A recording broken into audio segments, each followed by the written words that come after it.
அடுத்து நம்ம பார்க்க போகிறது type of capital assets. Capital அசெட்டே ரெண்டா பிரிக்கிறாங்க, short term capital assets and long term capital assets. ஒரு கேபிட்டல் அசெட்ஸ் ஹெல்டு பை, அதாவது it means capital assets held by assessee for more than 36 months, more than 36 months immediately before the date of transfer.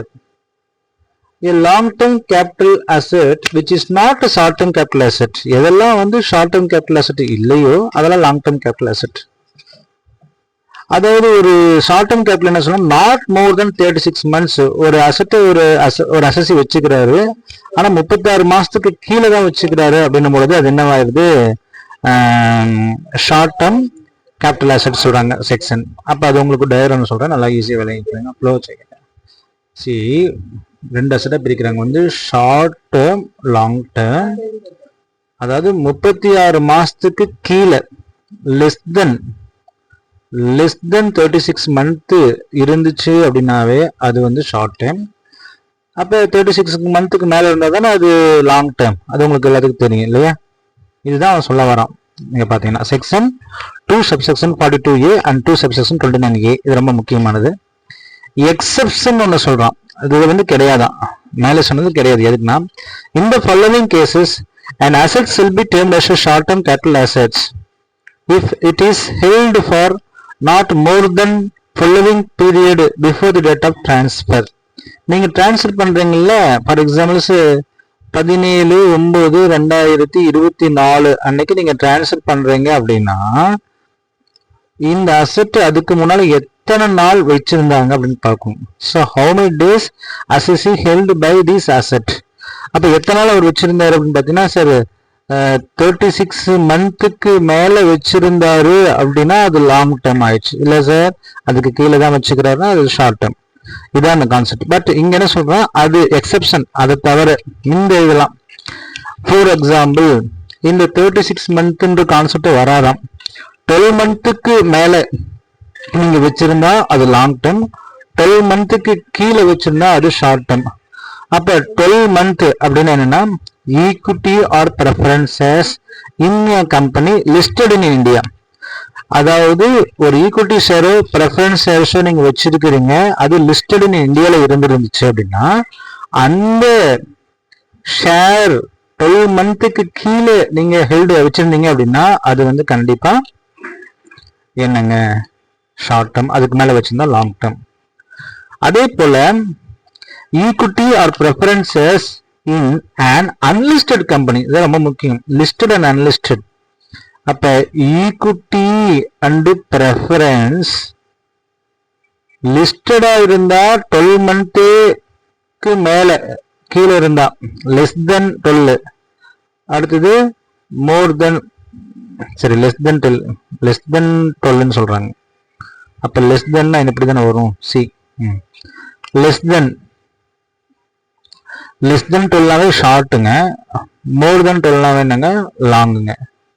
இது வந்து listed. அதே equity and பிரெஃபரன்சஸ் அன்லிஸ்டடா இருந்துச்சுன்னா அப்படியே மாறும். எத்தனை 24 months மேல போச்சுன்னா லாங்கு, லாங், ஷார்ட். சீனா ஷார்ட், சி. அப்ப சீனா ஸ்மால் தானே, அப்ப வந்து இது வந்து ஷார்ட்.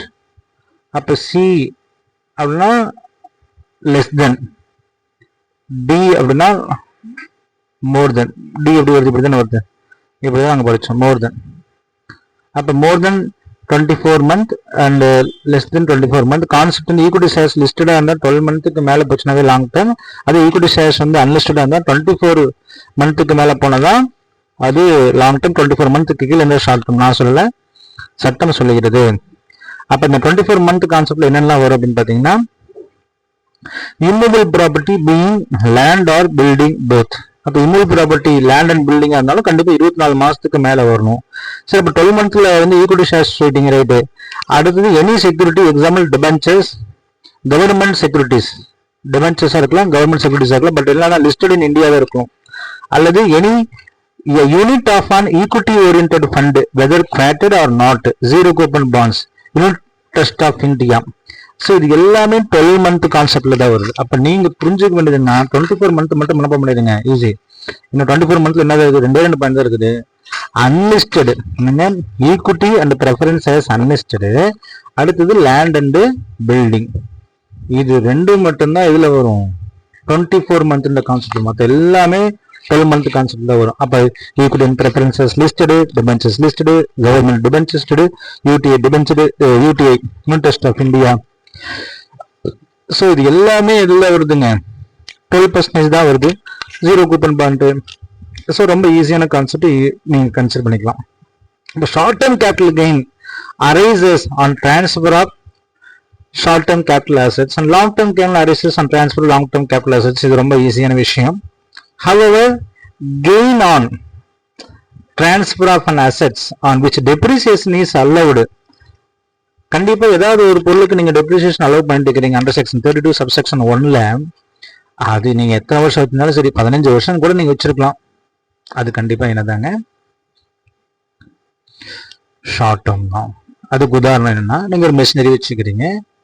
இந்த மெஷினரி வந்து 10 இயர்ஸா வச்சிருக்கிறீங்க. 10 இயர்ஸ்க்கு அப்புறம் நீங்க விற்கிறீங்க. சார் எதோ 10 இயர்ஸ் ஹோல்ட் ஆயிடுச்சு, லேண்ட் அண்ட் பில்டிங், அதாவது 36 மந்த் அந்த கான்செப்ட்ல எது வச்சாலும் சரி, இது ஷார்ட் டேர்ம் தான் வரும். ஏன்னா லாங் டேர்ம் வரதுக்கு வாய்ப்பு இல்லை. Because of depreciation. மிஷினரிக்கு நீங்க டெப்ரிசியேஷன் அண்டர் செக்ஷன் 32 சப்செக்ஷன் 1ல போட்டுருவீங்க. ஸோ அதனால இது கண்டிப்பா டெப்ரிசியபிள் கூட்ஸ்னாவே இதுக்கு வந்து ஷார்ட் டேர்ம் கேபிட்டல் கெயின் தான். அது மூலமா நீங்க வித்து லாபம் கூட வந்திருக்கலாம். அது வந்து எல்லாம் வரும், ஷார்ட் டேர்ம்லாம் வரும். அப்படின்றதோட இந்த ஷார்ட் டேர்ம் லாங் டேர்ம்ன்ற கான்செப்ட் உங்களுக்கு முடிஞ்சிருச்சு. தேங்க்யூ.